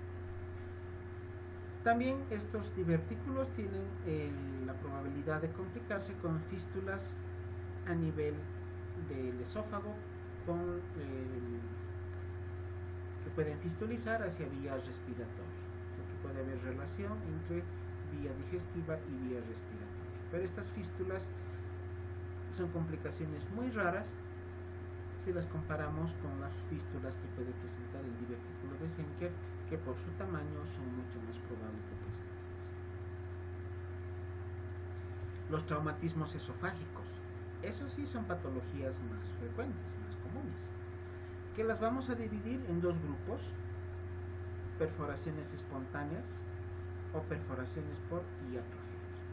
En las perforaciones espontáneas o posteméticas, después del vómito, vamos a mencionar a dos: el síndrome de Mallory-Weiss y el síndrome de Boerhaave.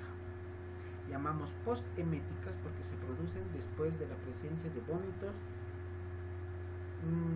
que se producen o que se presentan con mucha fuerza, vómitos incoercibles, esos vómitos que no ceden con nada, y cada vez el paciente tiene que ir eliminando el contenido gástrico con más fuerza y más fuerza, lo cual produce lesión en la mucosa del esófago. Por eso se llama perforación postemética.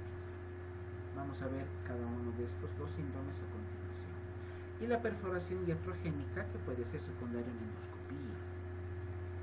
Para realizar cualquier tipo de procedimiento, el médico debe de tener la pericia y la experiencia necesaria.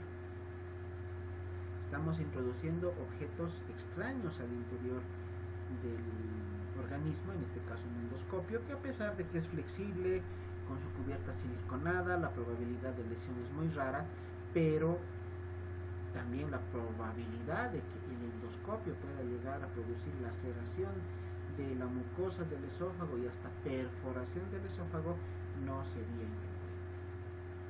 Puede haber perforación posterior a la dilatación, a la utilización de estos balones dilatadores, de los globitos dilatadores que les he mostrado en diapositivas previas, que a veces se le introduce tanta cantidad de aire que van a llegar realmente a romper el esófago en determinadas horas. Eso ya se considera también una causa iatrogénica. La intubación nasogástrica, la intubación, que es un procedimiento muy común, frecuente en el hospital, lo realizamos, no diremos de manera diaria, pero unas 2 o 3 veces por semana por lo menos. Es un procedimiento muy común, que es fácil de hacerlo, no es muy difícil. Usualmente los internos son los que se encargan de realizar este procedimiento, pero siempre bajo la supervisión de un médico, de un tutor. Caso contrario, el no realizar el procedimiento adecuadamente será causal para que se produzca o pueda producirse una perforación del esófago. Y la cirugía, tratamientos quirúrgicos de mediastino del mismo esófago que puedan llegar a producir llamémosle así, por incompetencia del cirujano, por realizar una cirugía con técnicas inadecuadas puede llegar a producir perforación del esófago, otra causa iatrogénica. Vemos ahora con más detalle lo que es el síndrome de Mallory-Weiss.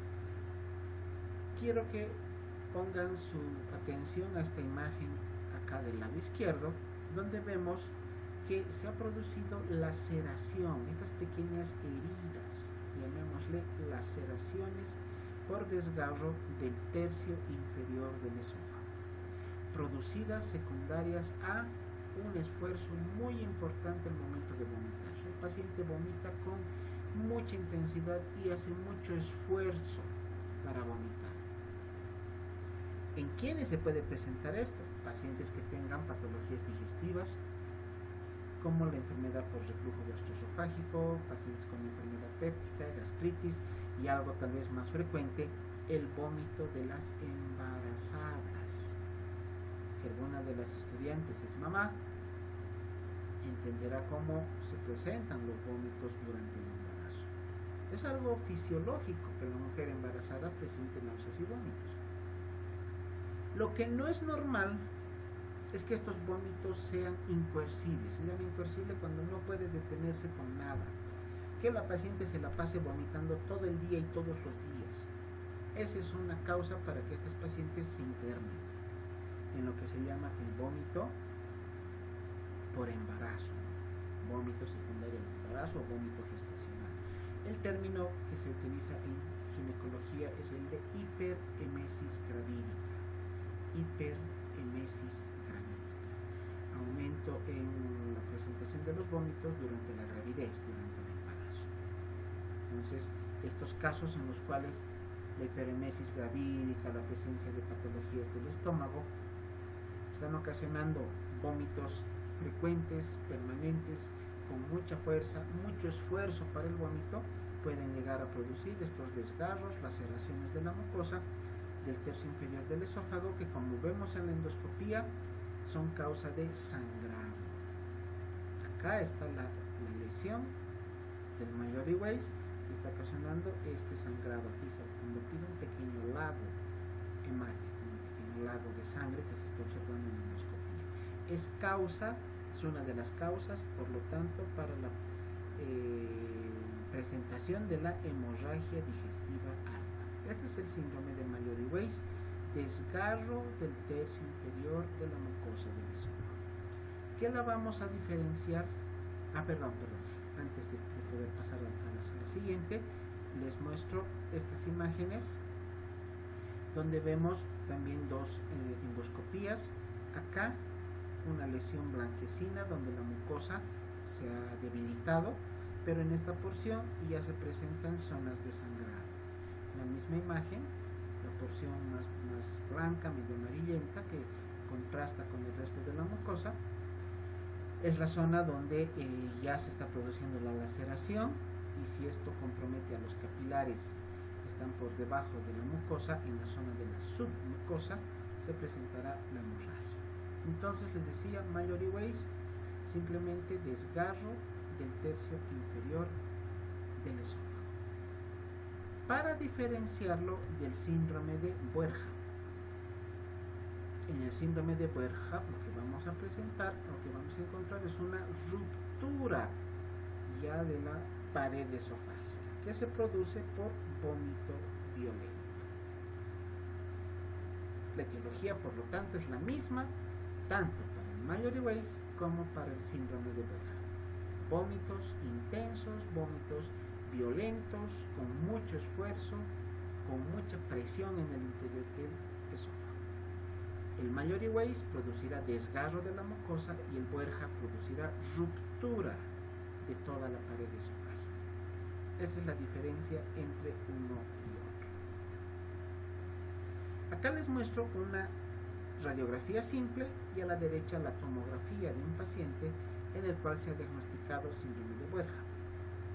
A este paciente se le dio contraste, el medio varitado, para poder ver las lesiones esofágicas, pero con gran sorpresa se vio que el contraste no pasaba a estómago, sino se iba a cavidad torácica, donde está la flecha negra.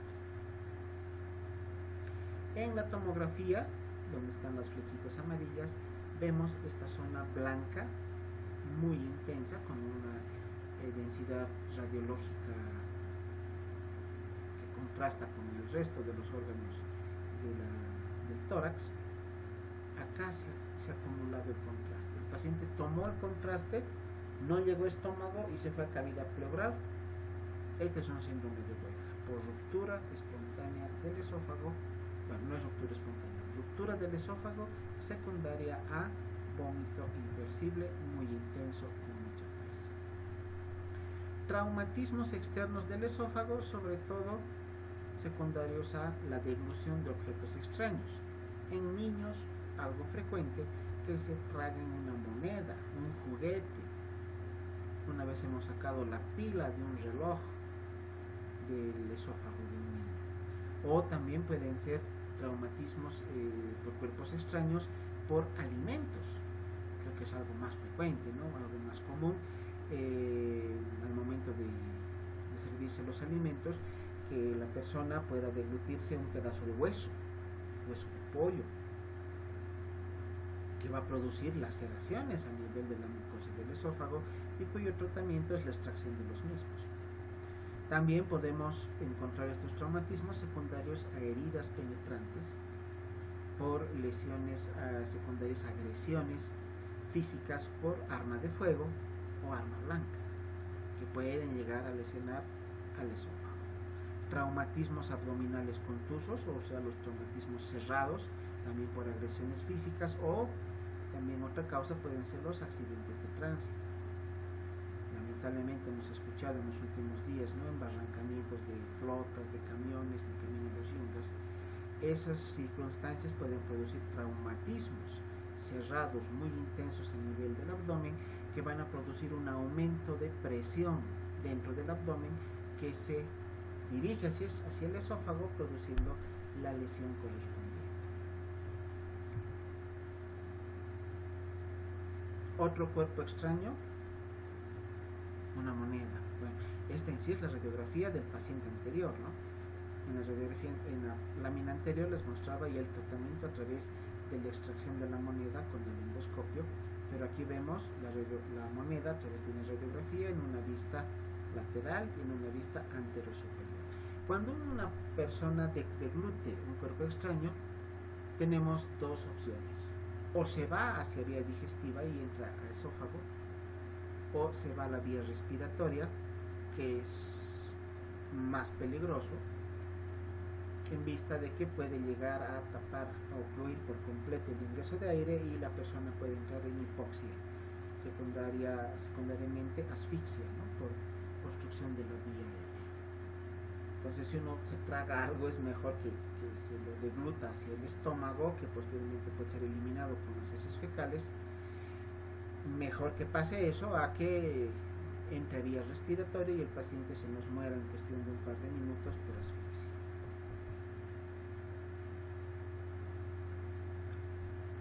Ya para concluir, quiero indicarles que dentro de las patologías del esófago tenemos lo que conocemos como síndrome esofágico, que es un síndrome conjunto de síntomas y signos. El síndrome esofágico se caracteriza por la presencia de disfagia, regurgitación de alimentos y tialismo o cialorrea. ¿A qué llamamos tialismo o cialorrea? A la salivación excesiva. La presencia de estas tres características clínicas que se presentan al unísono, al mismo tiempo en un paciente, nos servirán para poder llegar al diagnóstico del síndrome esofágico. Para hacer ya un resumen de todo lo que hemos hablado, en el examen físico del esófago podemos palpar un divertículo de Zenker, si es grande, si es esa bolsita de tamaño importante a nivel de la zona supraesternal, en la pared, en la cara anterior del cuello.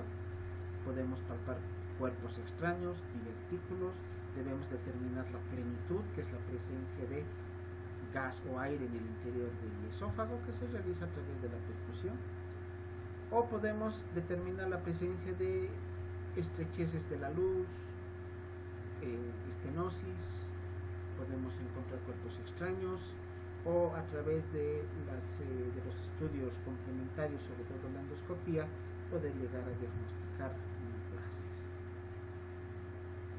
El cáncer del esófago. Fíjense esta imagen.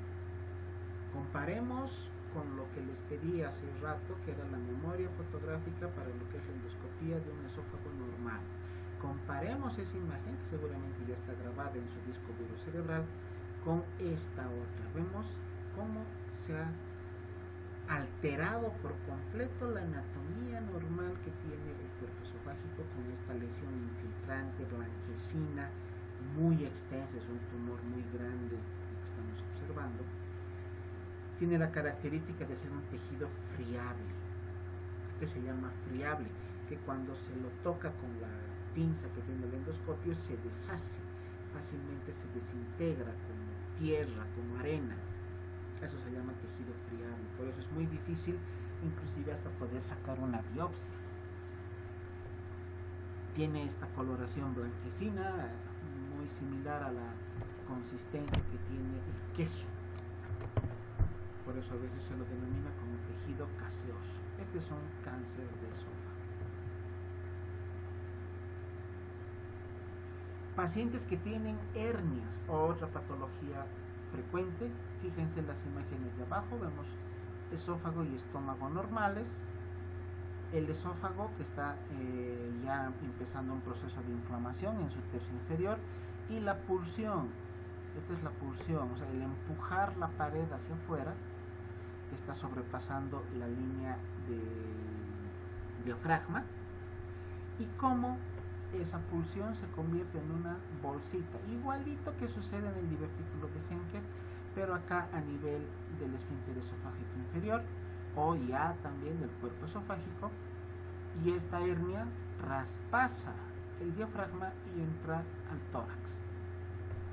Y dependiendo del tamaño del saco herniario, podrá llenarse de contenido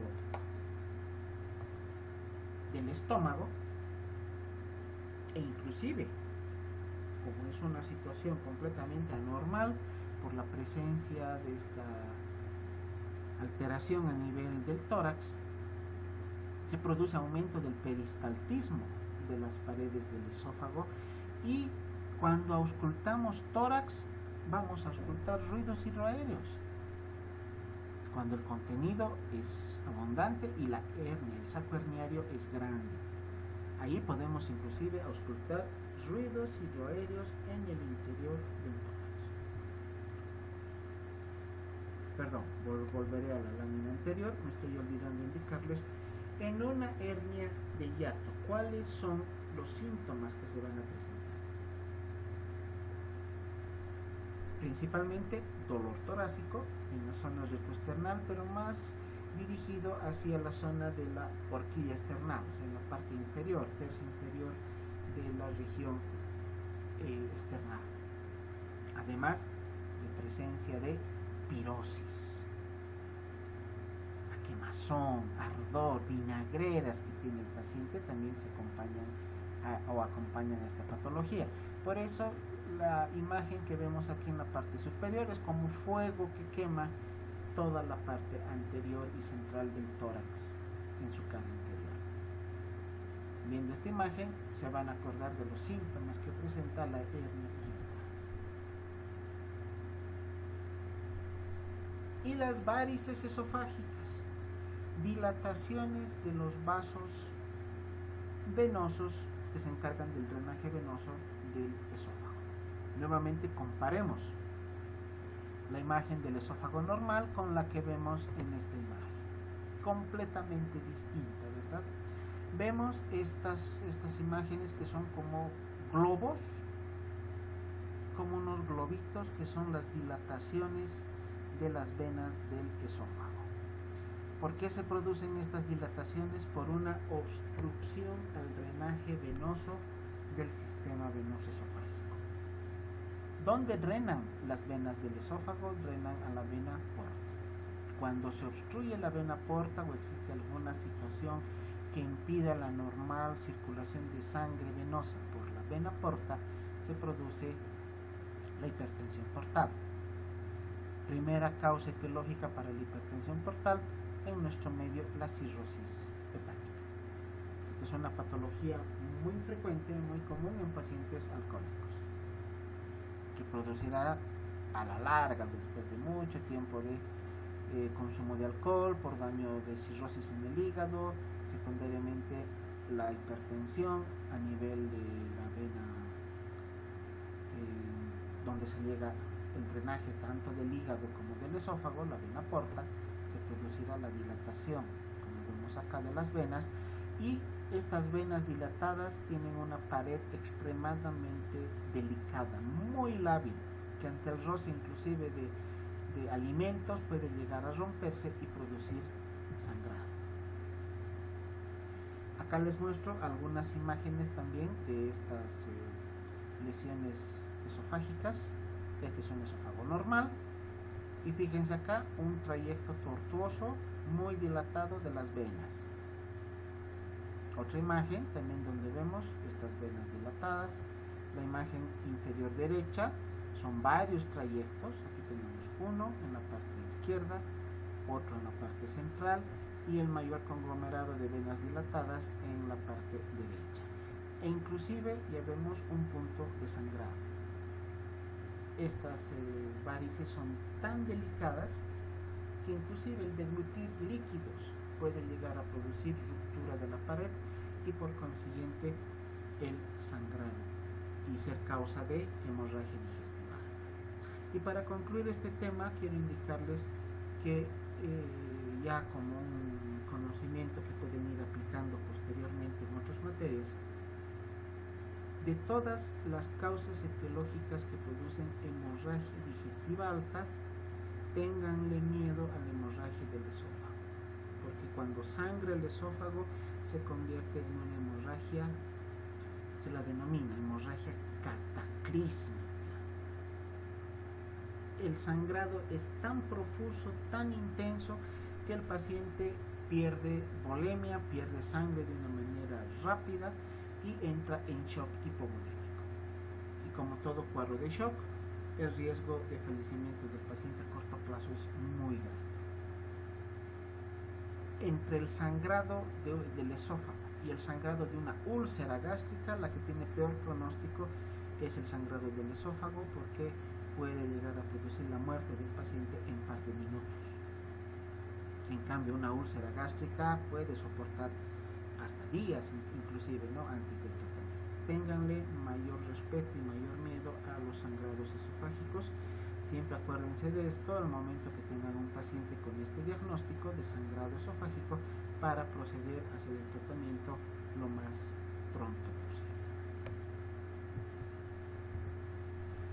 Muy bien, concluyo con esto el tema que les había preparado para el día de hoy y les voy a solicitar que cualquier duda o consulta al respecto la podamos realizar a través del foro que tenemos para el tema en la plataforma virtual de la universidad. Muchas gracias a todos por su paciencia y su atención. Estoy abierto a cualquier consulta que puedan realizar.